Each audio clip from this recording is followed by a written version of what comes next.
Friends, welcome to my YouTube channel. I am Neha Maurya और आप please पहले सब्सक्राइब कर लीजिए मेरे चैनल को और लाइक भी कर दीजिए, क्योंकि ये सेशन आपके एग्ज़ाम से रिलेटेड बहुत ही अमेजिंग और इम्पॉर्टेंट होने वाला है। अगर आप इसको स्किप करने की सोच रहे हैं तो ये गलती मत कीजिएगा, पहले इसको देख लीजिए।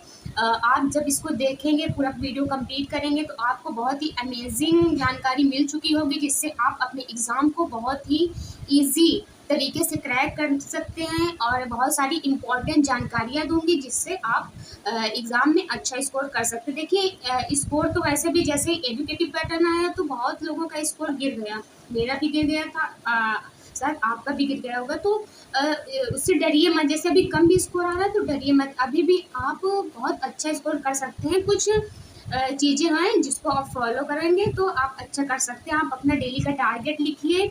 सीजीएल का नोटिफिकेशन आउट भी हो गया और एग्ज़ाम सिटी भी कई लोगों को दिखाने लगे, कुछ लोगों का अभी नहीं दिखा रहे हैं, क्योंकि जिसका बाद में एग्ज़ाम है उसका बाद में दिखाएंगे। तो एग्ज़ाम बहुत लोगों का एग्ज़ाम, बहुत लोग सोच रहे हैं कि क्या करें, कैसे करें। कुछ लोग का भी मॉक टेस्ट देते नंबर भी कम आते हैं, तो कुछ लोग सोच रहे होंगे एग्ज़ाम दें कि ना दें। बहुत सारी दिक्कतें आ रही होंगी इस समय स्टूडेंट को, तो कौन से टॉपिक लास्ट में पढ़ें ताकि स्कोर अच्छा हो पाए, एग्ज़ाम में अच्छा कर पाएँ। तो मैंने कुछ टॉपिक्स कवर किए हुए हैं, मैंने नोट्स बनाए टॉपिक के कि कौन कौन से टॉपिक लास्ट टाइम में पढ़े, ताकि हमारा सिलेबस कवर हो सके और मतलब कम टाइम में भी हम अच्छा स्कोर कर सकें।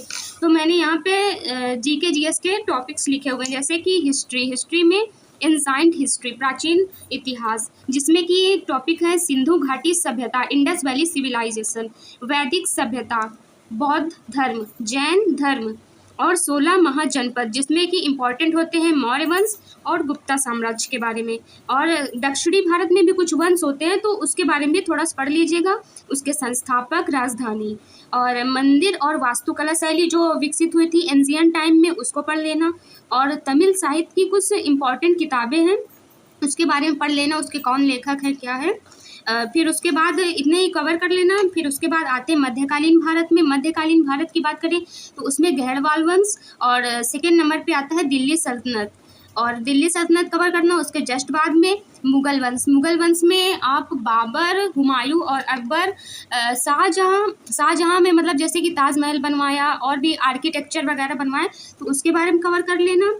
और औरंगजेब के बारे में भी थोड़ा पढ़ लेना, और उसमें युद्ध, कौन कौन से युद्ध इम्पॉर्टेंट है वो पढ़ लेना। किताबें कौन कौन सी लिखी गई, वास्तुकला मतलब कितना क्या आर्किटेक्चर बनवाया गया, वो सब। और अकबर के दरबार में नवरत्न रहते थे, उसको भी पढ़ लेना, क्योंकि वो भी इम्पॉर्टेंट है। और लास्ट में आता है विजयनगर साम्राज्य, इसके बारे में भी पढ़ लेना, ये भी इम्पॉर्टेंट है। तो इतना हमारा मध्यकालीन भारत में हो गया।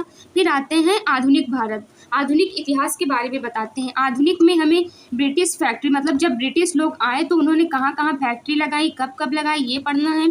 और उसमें आंग्ल मैसूर युद्ध पढ़ना है, आंग्ल मराठा युद्ध पढ़ना है, आंग्ल बर्मी युद्ध पढ़ना है, आंग्ल अफगान युद्ध पढ़ना है, आंग्ल सिख युद्ध पढ़ना है। अभी आप लोग सोच रहे होंगे इतना कुछ पढ़ना है तो पढ़ेंगे कहाँ से। इसके लिए बने रहिए इसी चैनल पे, आपको आगे चल के गिफ्ट्स भी मिलेगा, उसमें आपको पता चलेगा क्या कैसे करना है। कुछ हो सकता है इसके नोट्स ही दे दें, तो इसीलिए बने रहिए चैनल पे। तो यहाँ पे देखिए आंग्ल सिख युद्ध हो गया। फिर आपको 1857 विद्रोह, ये तो इम्पॉर्टेंट है, इसको जरूर पढ़ना है कि उसमें कौन कौन से नेता थे और कौन से ब्रिटिश अधिकारियों ने उसको दबाया। और अन्य विद्रोह, कई सारे विद्रोह हुए हैं, उसके नेता कौन थे, कब हुए हैं, कहाँ हुए हैं, ये पढ़ लेना। और ब्रिटिशर्स द्वारा जो चलाई गई नीतियां हैं उसको पढ़ लेना। और सेकंड नंबर पर इंडस्ट्रियल डेवलपमेंट, उसके सब ब्रिटिश के समय में इंडस्ट्रियल डेवलपमेंट में क्या क्या हुआ है उसको पढ़ लेना। और फिर पॉलिटिकल एंड रिवोल्यूशनरी मूवमेंट, आंदोलन हुए हैं बहुत सारे, उनको पढ़ लेना। ब्रिटिश एक्ट, ये तो ज़रूरी पढ़ लेना, क्योंकि ब्रिटिश ने क्या क्या एक्ट लागू किए हैं वो सब पढ़ लेना। और क्या क्या हुआ है ये सब पढ़ लेना। और संस्थाएं पढ़ लेना, संस्थापक पढ़ लेना, जैसे कि राजा राम मोहन है, और कई सारे मतलब कि रिवोल्यूशनरी मूवमेंट हुए हैं और बहुत सारी संस्थाएं डेवलप की गई हैं, तो उसके बारे में पढ़ लेना। और इंडियन नेशनल कांग्रेस, इसके बारे में पढ़ लेना। सेशन कम से कम इसके शुरू में 11 सेशन तो पढ़ लेना शुरू में, मतलब कि 10-11 सेशन इंपॉर्टेंट होते हैं, वो जरूर पढ़ लेना। और फिर आते गांधी जी के आंदोलन, ये भी पढ़ लेना कि गांधी जी ने क्या क्या आंदोलन चलाए, क्या क्या स्वतंत्रता के लिए किया, ये सब चीज़ पढ़ लेना। और लास्ट में आता है गवर्नर जनरल, कि कौन से गवर्नर जनरल, कब तक कौन गवर्नर जनरल थे, क्या क्या थे, कहाँ थे, ये सब पढ़ लेना। और इसके बाद आते हैं हम लोग पॉलिटी पे।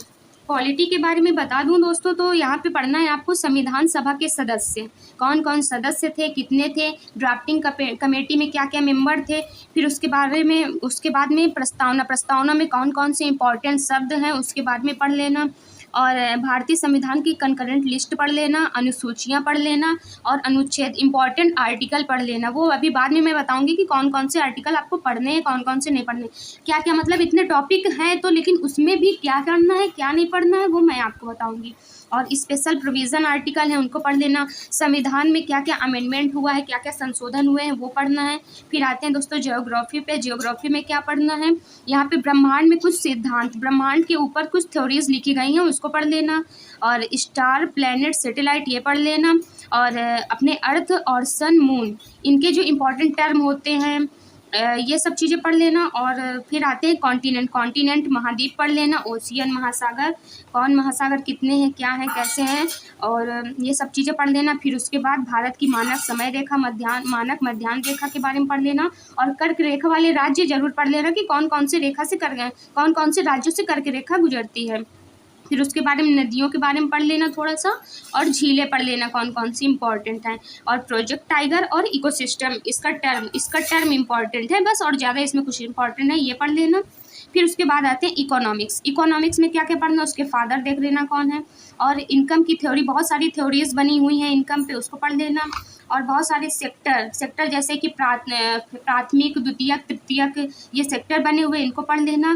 फिर जीडीपी, एनडीपी, जीएनपी और एनएनपी, ये जरूर पढ़ लेना, ये तो जरूर ही आता है, एक क्वेश्चन तो आपको जरूर एग्जाम में मिल जाएगा। उसके बाद आपको मॉनेटरी पॉलिसी, मॉनेटरी से रिलेटेड कुछ टॉपिक्स दिए हुए हैं, और आरबीआई बैंक के बारे में पढ़ लेना।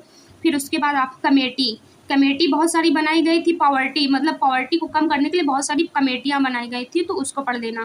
फिर उसके बाद मेन कॉज फॉर अनएम्प्लॉयमेंट मतलब बेरोजगारी के मुख्य कारण क्या थे वो पढ़ना है। फिर उसके बाद 5 ईयर प्लान, ये तो जरूर पढ़ लेना क्योंकि इससे क्वेश्चन जरूर 1-2 क्वेश्चन आ जाते हैं। और नीति आयोग को एक बार पढ़ लेना, देख लेना, ज़्यादा क्वेश्चन तो नहीं पर एक बार देख लेना। फिर उसके बाद आते हैं स्टैटिक में काफ़ी चीज़ें कवर करनी होती हैं, इसमें तो और भी दिक्कत होती है क्या पढ़ें क्या नहीं, तो काफ़ी चीज़ें मैं आपको बताऊंगी लास्ट में कि क्या कैसे करना है, पहले आप टॉपिक देख लीजिए। तो यहाँ पे क्लासिकल डांस और डांसर, मतलब कौन कौन से फेमस डांसर हैं उसको ये पढ़ लेना। उसके बाद में म्यूजिकल इंस्ट्रूमेंट एंड पर्सनालिटीज़ ये पढ़ना है। फिर प्राइज कौन कौन से प्राइज, नोबेल प्राइज 2025 या 2024 से और 2025, ये दोनों ईयर के नोबेल प्राइज, भारत रत्न, पद्म पुरस्कार, साहित्य अकादमी पुरस्कार, ये चीज़ देख लेना। और जो आईपीएल हुआ है 2025 में उसमें थोड़ा सा देख लेना। और कुछ खेलों के टर्म होते हैं जैसे क्रिकेट का टर्म या फुटबॉल, बैडमिंटन, स्विमिंग, हॉकी, ये सारे मतलब इम्पॉर्टेंट है, इसके टर्म आ सकते हैं कि कौन से प्ले में कौन सा टर्म होता है, क्या क्या होता है। फिर उसके बाद जनजातियों के बारे में थोड़ा सा पढ़ लेना, ज़्यादा नहीं आएगा पर थोड़ा पढ़ लेना। और मिलिट्री एक्सरसाइज ये पढ़ लेना एक बार। फोक डांस देख लेना। फेस्टिवल एंड फेयर के बारे में पढ़ना है। मार्शल आर्ट हो गया। टेम्पल आर्किटेक्चर, मंदिर की वास्तुकला, मतलब जैसे उत्तरी भारत हो गया, मध्य भारत हो गया और दक्षिणी भारत हो गया, कहाँ पे कौन सा आर्किटेक्चर बनाया गया है, किसके बेस पे बनाया गया है। और यूनेस्को में जो साइट दी गई है वो पढ़ लेना। जीआई टैग के बारे में पढ़ लेना। नेबरिंग कंट्रीज इंपॉर्टेंट फैक्ट, कुछ सारी इंपॉर्टेंट चीज़ें हैं नेबरिंग कंट्रीज के बारे में पढ़ लेना। बायोस्फीयर रिजर्व के बारे में पढ़ लेना। टाइगर रिजर्व पढ़ लेना और एलिफेंट रिजर्व पढ़ लेना। बर्ड सेंचुरी के बारे में थोड़ा सा पढ़ लेना। और सेंसस भी इम्पॉर्टेंट है, 2011 में जो जनगणना हुई थी उसके आधार पर सेंसस पढ़ लेना। और पॉपुलेशन डेंसिटी, कहाँ पे कितना जनसंख्या घनत्व है, ये पढ़ना है आपको। तो इतना स्टैटिक में कवर हो गया। फिर उसके बाद आइए साइंस में ज़्यादा मतलब सीजीएल में ज़्यादा तो नहीं आता साइंस से, बट बायोलॉजी से आता है, कुछ सारे सब्जेक्ट आते हैं जैसे सेल आ जाता है। डिसीजेस के बारे में पूछ लेते हैं, डिस्कवरीज के बारे में पूछ लेते हैं, एनिमल किंगडम से रिलेटेड क्वेश्चन आ सकते हैं। और सर्कुलेटरी सिस्टम और डाइजेस्टिव सिस्टम ये पढ़ लेना। और केमिस्ट्री में ज़्यादा कुछ नहीं, आवर्त सारणी से रिलेटेड टर्म आ सकता है तो ये आपको पढ़ना है। और करंट अफेयर के लिए मैं इम्पॉर्टेंट क्वेश्चन मेरा टेलीग्राम चैनल है, अभी डिस्क्रिप्शन में लिंक आपको मिल जाएगी, और टेलीग्राम चैनल है उस पर आपको करंट अफेयर के जो भी इम्पोर्टेंट क्वेश्चन है इस बार जितने भी 2024 से लेकर 2025 तक जितने भी इम्पोर्टेंट क्वेश्चन हैं वो सारे कवर हो जाएंगे आपके। अभी लास्ट में मैं अपने चैनल का नाम बताऊंगी। और इंग्लिश में आपको क्या करना होता है कि इंग्लिश में आपको ईरर से क्वेश्चन आते हैं, फिल इन द ब्लैंक से क्वेश्चन आते हैं, एक्टिव पैसिव आते हैं, डायरेक्ट इनडायरेक्ट। एक क्वेश्चन तो जरूर इनसे आता है, एक या दो भी आ सकते हैं, और पैरा जंबल से एक दो क्वेश्चन आ जाते हैं, क्लोज टेस्ट आ जाता है, रीडिंग कॉम्प्रीहेंशन ये भी इम्पॉर्टेंट हो गया, क्योंकि इस बार आप लोगों ने देखा होगा कि रीडिंग कॉम्प्रीहेंशन पर बहुत सारे मतलब एग्जाम्स में आ रहा है। और लास्ट में synonym, antonym, idiom, phrases and one word, ये भी इम्पॉर्टेंट जो हो वो पढ़ लेना। और रीडिंग कॉम्प्रीहेंशन में तो प्रैक्टिस करने की बहुत ज़्यादा ज़रूरत है, तो आपको ये सारी चीज़ें में प्रैक्टिस करने की बहुत ज़्यादा ज़रूरत है। उसके लिए क्वेश्चन मैं आपको बताऊंगी कि कौन से क्वेश्चन करना है, क्या क्या इंपॉर्टेंट है, synonym, antonym, idiom, one word ये भी बताऊंगी। और मैथ्स में फार्मूला बहुत सारी चीज़ें होती, फार्मूला नहीं पता होता है, तो इम्पॉर्टेंट फार्मूला मैंने अपने टेलीग्राम चैनल पे डाल दिया है, तो उससे आप देख लीजिएगा। और इम्पॉर्टेंट जो क्वेश्चन होंगे, जो भी क्वेश्चन रिलेटेड होंगे, इससे बहुत सारे क्वेश्चन की पीडीएफ आपको टेलीग्राम चैनल पर मेरे मिल जाएगी। और रीजनिंग में भी क्वेश्चन प्रैक्टिस मिल जाएगी। तो इतना सारा कवर हो गया, इतना सारा पढ़ना है, तो इम्पॉर्टेंट ये सारा पढ़ना, इसमें भी इम्पॉर्टेंट है वो आपको मेरे टेलीग्राम चैनल पे मैंने डाल दिया है। बहुत सारी पीडीएफ पड़ी हुई हैं, जिससे आप ये सारे topics, history, polity, geography, economics, static, science, current affair, English, maths question, reasoning question, maths formula, ये सारी चीज़ें मैंने डाल दी हैं। तो आप मेरे टेलीग्राम चैनल पर नेहा SSC नाम से चैनल चलता है, और डिस्क्रिप्शन बॉक्स में उसका लिंक भी डाल देंगे। तो क्या कहते हैं, फिर मॉक टेस्ट बहुत लोग मॉक टेस्ट लगाते होंगे, और जैसे कुछ इंपॉर्टेंट मॉक टेस्ट होंगे तो उसके बारे में मैं टेलीग्राम चैनल पे अपने डाल दूंगी, डिस्क्रिप्शन बॉक्स में लिंक जरूर देख लीजिएगा। सो गाइस, आगे बढ़िए और मेरे साथ चलिए, मेरे साथ तैयारी करेंगे तो आप आगे बढ़ेंगे। और एग्ज़ाम में अगर कोई भी दिक्कत आती है तो आप कमेंट कर सकते हैं, जैसे किसी और चीज़ से रिलेटेड वीडियो बनाना है तो आप कमेंट करिए।